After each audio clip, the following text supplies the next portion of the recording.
This episode, I'm joined by Nick Shelton, founder and publisher of Broadsheet Media.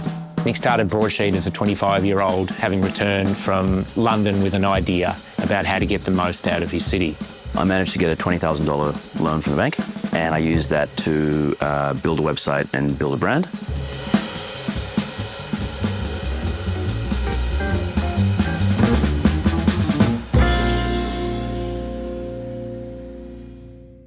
Nick, thank you so much for being part of this. You've now built a recognisable brand, which is a pretty significant feat.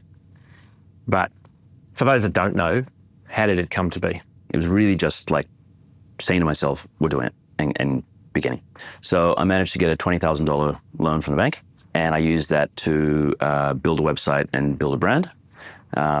And other than that, it was really just me and a handful of freelancers writing content. Very quickly, we found this audience. It was a small audience, but we found a sort of engaged audience that really liked what we were doing.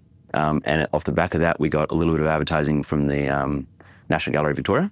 And then with that, I hired another editor, and then we built our audience. And we had that bigger audience, I hired an ad sales guy, and then we had more revenue, and then I hired more people, and it just sort of snowballed. That makes it sound easy. This took years and grind. But it was done in a slow and deliberate way that enabled us to sort of scale it without taking on external investment and sort of living within our means. And then it got to a point probably around the time when we met you, where we were just beginning to kind of really pick up some momentum. And that's when that sort of audience grew and the revenue grew and the team grew. All along the way, you've remained independent. Can you talk to me about some of the challenges associated with that? So independence, particularly in the media industry, is hard. So our core competitors are major corporations with billions of dollars in revenue, and in most cases, global reach. So there's just a total imbalance into our sort of market power. However, there's, I think, an upside to the independence, which outweighs that challenge.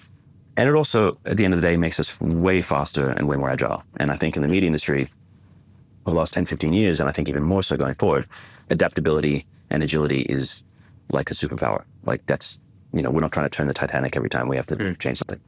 So I think the benefits certainly outweigh the challenges. The challenges, particularly to do with AI, the challenge there is that we don't actually know what impact AI is going to have. But the way it's working currently is that OpenAI and Google and others have scraped the internet, have scraped all the published content, professionally published content ever created, without any remuneration. And they're now going to be where they are, but will increasingly be serving that to their users and cutting the publishers out of the value chain. So it's an existential threat to publishers and to professional media everywhere. There's a real threat, but there's a real opportunity too. We first met in 2012, and what's your recollection of that some 12 years ago now, and how we came to be involved and how that's evolved over time? When we started working together, I was a bookkeeper. It was a small business. And we've built that sort of finance function over time, and you and Koustas have been critical to helping us do that. In fact, every time we've ever hired someone in the finance team, you have been actively involved in that, and that's, I think, been something that we've obviously benefited from. Having Koustas on and participate in the board has been important, because the board plays a governance role and an oversight role that I think is also critical to that. So, it's a balance and a check for me in terms of getting overexcited. It's wait a second, let's talk about the availability of cash and what implication that might have on the business and on future cash flow. So it's just a dynamic that we've always had in the business, and I think that's why we value the relationship with you guys so much. You've always been very disciplined in your decision-making. What has been important to you in that context, particularly in relation to managing cash? I've always felt that knowing your numbers is knowing your business.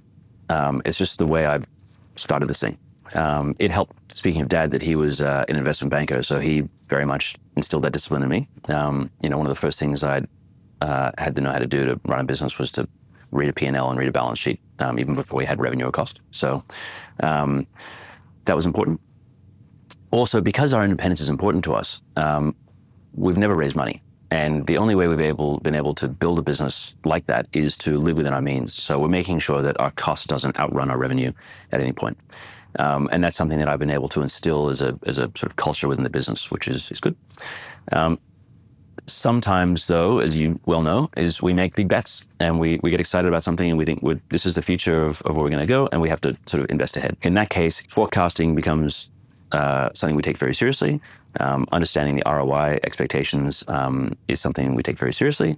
And it's the cash flow and sort of available profit that makes that possible. I want to ask you about your dad. He's clearly had a very positive and influential impact on you, and I'm wondering about your insights into that. He's a sounding board that I feel like, and probably a little bit more conservative than I am. I'm sort of a bit more of the risk taker and the entrepreneur. And so I know that if I can get an idea to him and convince him that it's a good idea, it probably is. Yeah, he's not there to support me for the sake of it. Yeah. He wants the best for the business and for me, and he's only going to give me advice that he thinks is accurate, even if we disagree. And we've definitely sat in a boardroom before with you watching as we sort of have it out. But I think that tension's part of the power of it. The last 2 days that we've spent here on site at the Cambium with you and your leadership team talking about strategy, how did it go? And what impact do you think that's going to have on the business? I mean, I think it's been terrific. It's something we've never done before. So yes, we've had, retreats and for leadership, and we've had sort of workshops in the office and some, bits and pieces like that. But we've never been away for 2 days dedicated with facilitation.